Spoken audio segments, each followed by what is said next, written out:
একটি আইডি ঝুলিয়ে আইডিটা উল্টো করে আমাকে ওই কার্যালয় থেকে উদ্ধার করে বের করে নিয়ে গিয়েছিল। আমি ভুলবো না, আমি স্বীকার করব সারা জীবন। এখানে আমরা বিএনপি পরিবারের কিছু কথা না বললেই না, যেহেতু আমরা বিএনপি পরিবারের 24 বছর কিছু কথা না বললেই আমরা এই সংগঠনটি করে আসছি। যদিও এটি সৃষ্টি হয়েছে অল্প বছর আগে, কিন্তু গত 24-25 বছর জনাব তারেক রহমানের নির্দেশনায় পরামর্শে কিন্তু আমরা এই সংগঠন কাজ করেছি সারা বাংলাদেশের মাঠে প্রান্তরে। আজ আমার সামনে বসে আছে এই সংগঠনের সেক্রেটারি কৃষিবিদ মকসুদুল মমিন মিথুন। ও এখনো কাজ করে যাচ্ছে। হয়তো আমি ব্যস্ততার কারণে বিভিন্ন জায়গায় যে বিভিন্ন অনুষ্ঠানে উপস্থিত হতে পারি না, আমি তাকে ধন্যবাদ জানাই। এবং আজকে আমাকে এখানে সভাপতিত্ব করার জন্য ফটো জার্নালিস্টকে ধন্যবাদ জানিয়ে আমি আমার সংক্ষিপ্ত বক্তব্য শেষ করছি। আল্লাহ হাফেজ। বাংলাদেশ জিন্দাবাদ।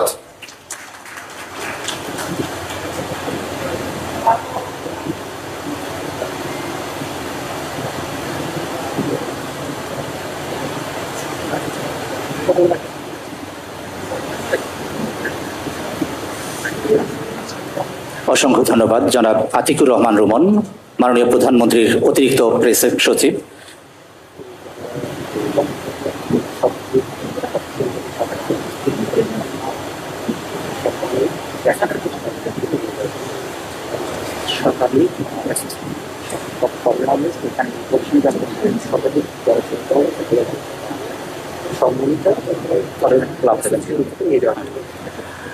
একটি ছোট্ট ঘোষণা, আজকের এই প্রদর্শনী, আলোচনা সভা এবং আলোকচিত্র প্রদর্শনীতে সারা বাংলাদেশ থেকে প্রায় শতাধিক ফটো সাংবাদিক, ফটো জার্নালিস্ট তাদের ছবি জমা দিয়েছেন এবং তাদের ছবি এই প্রদর্শনীতে স্থান পেয়েছে।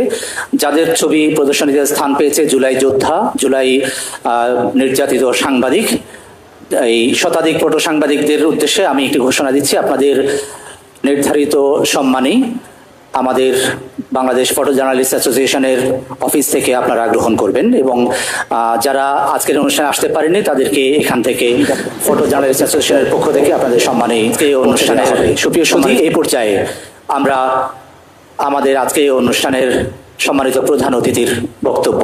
আমি আজকের আয়োজনের পক্ষ থেকে বাংলাদেশ ফটো জার্নালিস্ট অ্যাসোসিয়েশন বিপিজেএ এবং আমরা বিএনপি পরিবারের পক্ষ থেকে এই ফ্যাসিবাদ মুক্ত দেশ সবার আগে বাংলাদেশ এই স্লোগান নিয়ে যে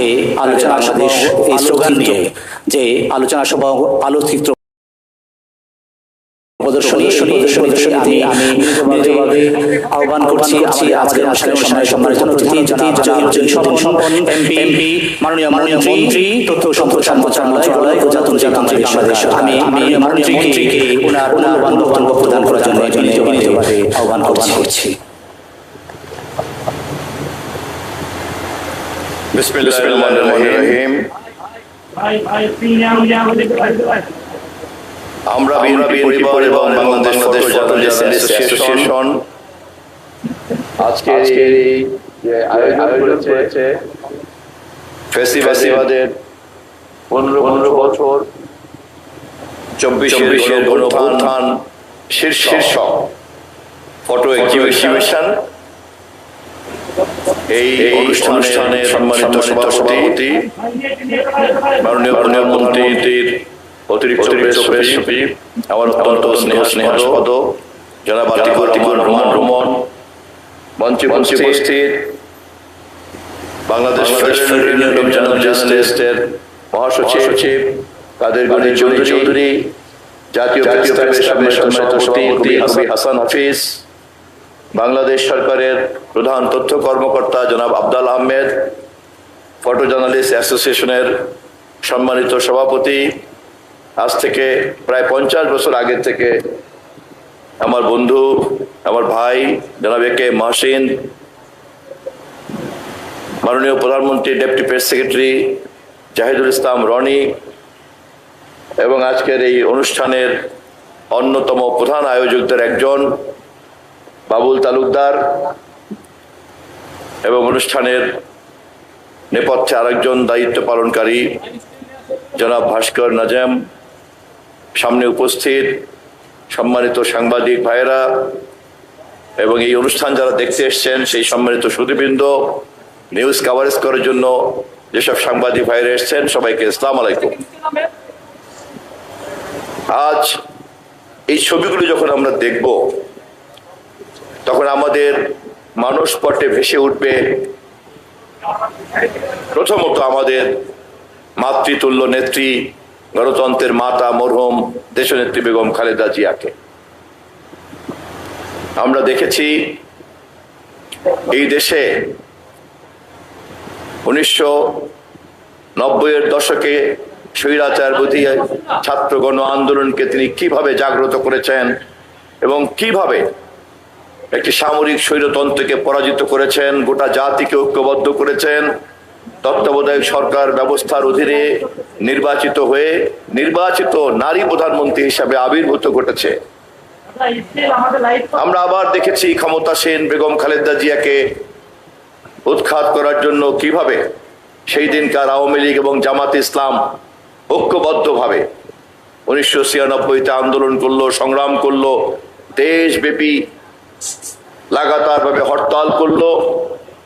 সেদিনও বেগম খালেদা জিয়া জোর করতে পারতেন, কিন্তু তিনি সংবিধানের ত্রয়োদশ সংশোধনীকে যুক্ত করে সাংবিধানিক পদ্ধতিতে, নির্বাচনের পদ্ধতিতে জনগণকে সাথে নিয়ে সংকটের সমাধান করে ক্ষমতা থেকে স্টেপ ডাউন করলেন।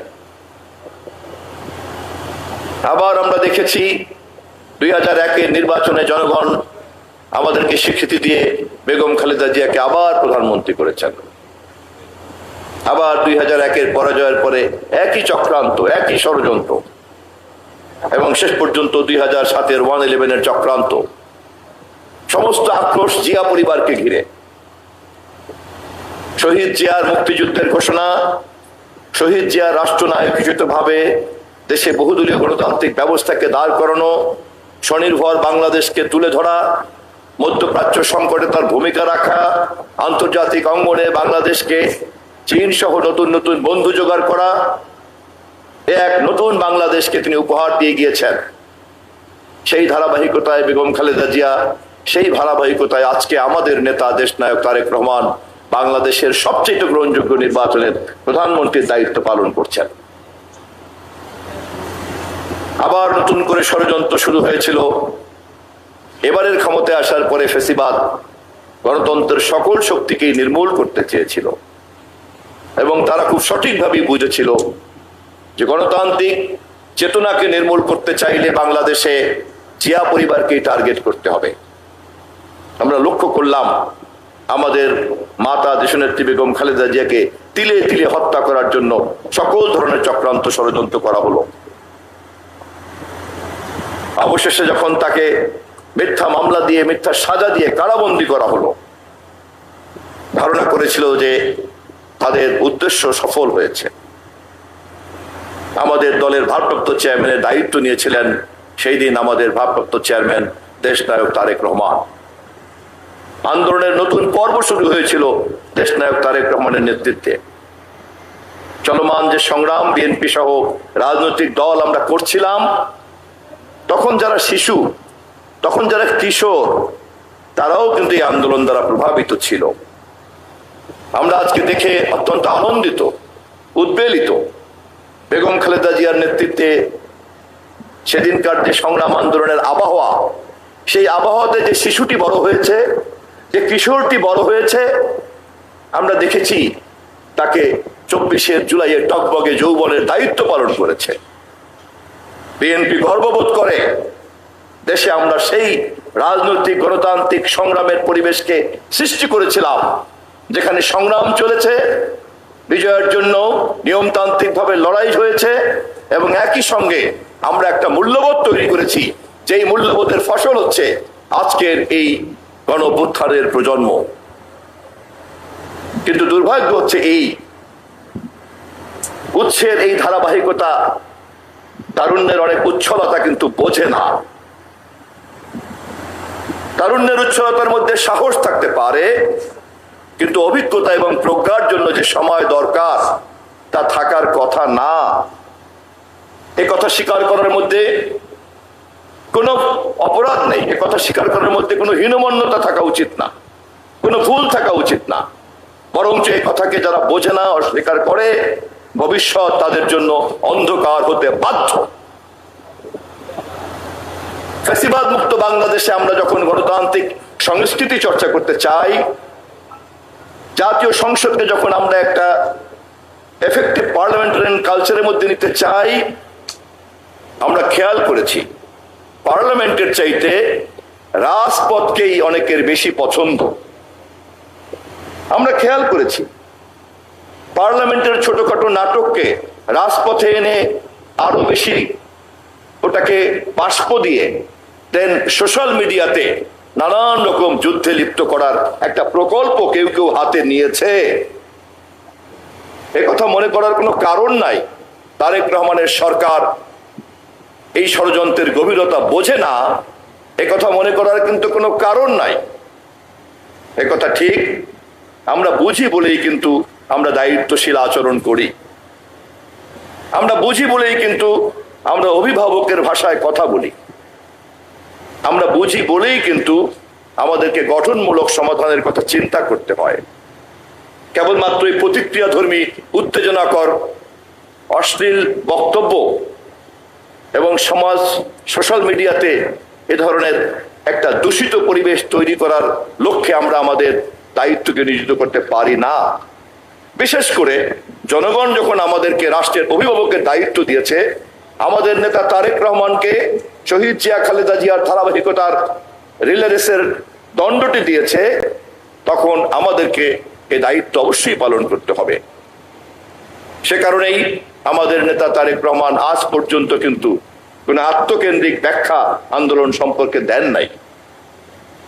এই কৃতিত্ব জনগণের, বরঞ্চ তিনি ভারপ্রাপ্ত চেয়ারম্যানের দায়িত্ব নিয়ে যখন আন্দোলনের প্রধান সেনাপতির দায়িত্ব নিয়েছেন, হাজার মাইল দূর থেকে তিনি ধীরে ধীরে ধীরে ধীরে আন্দোলনকে বিভিন্ন পর্বে প্রবেশ করেছেন। শুরুতেই তিনি বলেছেন যে দেশে যখন সংগ্রাম আন্দোলন চলে তখন তরুণদেরকে, দেশের সংগ্রামী মানুষদেরকে, আমাদেরকে যারা আমরা রাজপথে ছিলাম, আমাদেরকে সাহস দেওয়ার জন্য তিনি স্লোগান তুলেছিলেন, যদি তুমি ভয় পাও তবে তুমি শেষ, যদি তুমি রুখে দাঁড়াও তবে তুমি বাংলাদেশ।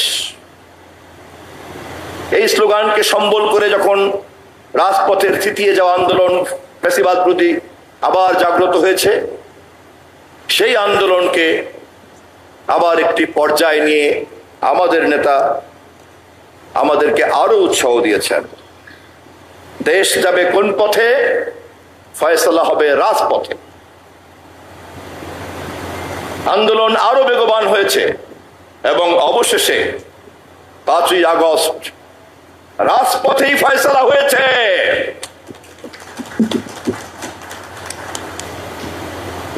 এবং রাজপথে ফয়সালা হওয়ার দিন প্রমাণ হয়েছে। বুলেটের মুখে বাংলাদেশ, ফ্যাসিবাদের দিন শেষ। এখন আমরা সেদিন জাতীয় নির্বাচনের জন্য অপেক্ষা করতে শুরু করলাম। 5ই আগস্টের পর থেকে এই নির্বাচনকে নিয়ে নানান চক্রান্ত, ষড়যন্ত্র, আবার সেই একই দৃশ্য, জনগণের ভোটের ক্ষমতা জনগণকে না দেওয়ার জন্য নানান মহলের নানান চক্রান্ত। খুব দুর্ভাগ্যজনকভাবে আমরা লক্ষ্য করেছিলাম রাষ্ট্রের দায়িত্বশীল ব্যক্তিরা পর্যন্ত জাতীয় নির্বাচনের বিরুদ্ধে চলে গিয়ে কথা বলেছিলেন। সেদিনও আমাদের নেতা তারেক রহমান লন্ডনে অন্তর্বর্তীকালীন সরকারের প্রধান ডক্টর ইউনূসের সঙ্গে বৈঠক করে 12ই ফেব্রুয়ারির নির্বাচনের তারিখ যে শান্তিপূর্ণভাবে ঠিক করেছিলেন, সেটাই ছিল একমাত্র সমাধান। সকল ষড়যন্ত্রের অবসান ঘটেছে। 12 তারিখে নির্বাচন হয়েছে। নির্বাচনে দেশের মানুষ আমাদের ধানের শীষকে রাষ্ট্র ক্ষমতা দিয়েছে এবং শহীদ জিয়া বেগম খালেদা জিয়ার কেবলমাত্রই রক্তের উত্তরাধিকার নয়, রাজনৈতিক উত্তরাধিকার হিসাবে তারেক রহমানকে রাষ্ট্রনায়ক নির্বাচিত করেছে। আজ আমাদের সে কারণে স্লোগান, গর্ব দেশ, সবাই মিলে গর্ব দেশ, সবার আগে বাংলাদেশ। ফ্যাসিবাদ উৎখাতের পর্ব শেষ, এখন আমাদের দেশ গড়ার পালা। যারা তখনও চক্রান্ত ষড়যন্ত্র করেছিল অথবা কেবলমাত্র কৈশোরের বিভ্রান্তিতে ছিল, তারা এখন দেশ গড়ার কাজে, গঠনমূলক কাজে তারা মন দিতে চায় না। আন্দোলন করা কারো কারোর জন্য পেশা হতে পারে, কিন্তু আমাদের জন্য তা কেবলমাত্রই ভোটাধিকার, গণতান্ত্রিক চেতনা এবং একটি স্বাধীন, স্বনির্ভর, সার্বভৌম বাংলাদেশ প্রতিষ্ঠার কাজ। সেই আন্দোলনকে আমরা সমাপ্ত করেছি। অতএব এখন আমাদের কাজ হলো দেশ গড়ার দায়িত্ব। যারা সমস্যা তৈরি করবেন আমরা তাদের সঙ্গে গঠনমূলকভাবে সমাধানের চেষ্টা করব, কিন্তু আঙুল যদি বাঁকা করতে হয় রাষ্ট্রের প্রয়োজনে, দেশের প্রয়োজনে, জাতির প্রয়োজনে, জনগণের প্রয়োজনে, সরকারকে তো অবশ্যই তা করতে হবে। শেষ মুহূর্ত পর্যন্ত আমরা চেষ্টা করব শান্তিপূর্ণভাবে এই বিষয়গুলিকে সমাধান করতে। আমি ফটো জার্নালিস্ট অ্যাসোসিয়েশন এবং আমার বিএনপি পরিবারকে আবারও ধন্যবাদ জানাই। আপনাদের এই ফটো এক্সিবিশনের মধ্য দিয়ে আমাদের এই দীর্ঘ সংগ্রামের ইতিহাসকে আপনারা যেভাবে তুলে ধরবেন, তার মধ্য দিয়েই জনগণ বুঝতে পারবে এত সংগ্রামের সুফল আজকের নির্বাচিত প্রধানমন্ত্রী তারেক রহমানের সরকার, এই সুফলকে আমরা কোনোভাবেই হারাতে পারি না। সংগ্রামের দলিল যত বেশি হাজির হবে, যা ফটো জার্নালিস্ট অ্যাসোসিয়েশন এবং আমার বিএনপি আজকে হাজির করছে, এই দলিলের কারণেই আমাদেরকে সংরক্ষণ করতে হবে আজকের এই সরকারকে, তারেক রহমানের সরকারকে, নির্বাচিত সরকারকে। এই কঠিন দায়িত্ব পালন করার জন্য আমি ফটো জার্নালিস্ট অ্যাসোসিয়েশন এবং আমার বিএনপিকে ধন্যবাদ জানিয়ে আমার বক্তব্য শেষ করছি।